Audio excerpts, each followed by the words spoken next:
Our life here began out there, when the 12 tribes left Kobol. They traveled far into the stars and settled here in the 4 systems of Cyrannus. The start of the Cylon War can be traced back to Greystone Industries on Caprica. Scientists there incorporated cutting-edge metacognitive technologies with their U-87 combat unit and created the first Cylon.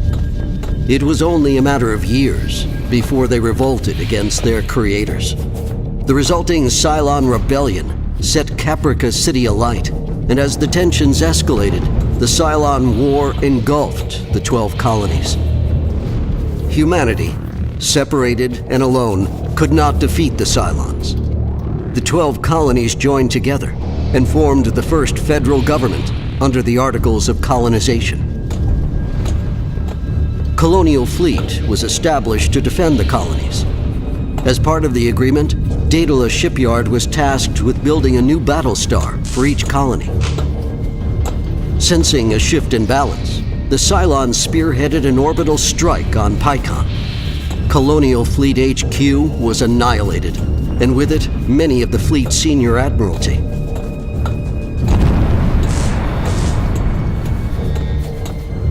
Rear Admiral Lucinda Cain, CEO of Daidalos and director of the Jupiter project, assumed control of Colonial Fleet. Under Cain's supervision, Daidalos continued to build the Jupiter-class battlestars.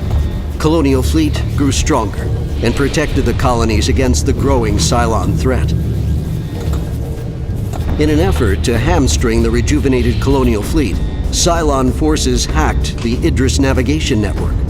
FTL travel between the colonies was greatly hindered. Cylon forces used this opportunity to ambush the underdefended populations of the H2 colonies. These years were politically volatile. Politicians accused Colonial Fleet of being Caprica-centric and that they did not fight for everyone.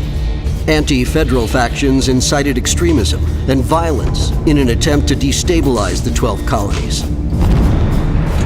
Despite these setbacks, and with help from Caprica's Galactica, Colonial Fleet punched a hole in the Cylon-Idris interference. A Cylon command staging ground was found, and a new plan formed.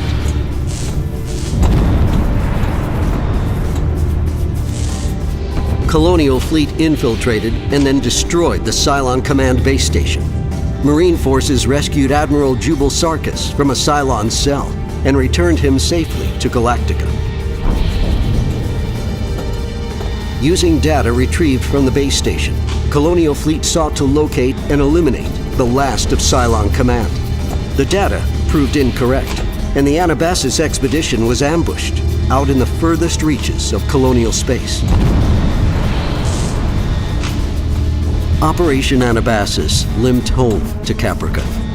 Buoyed by their return and the lack of Cylon Command presence in the war, Colonial Fleet believed they were witnessing the fall of the Cylon Empire.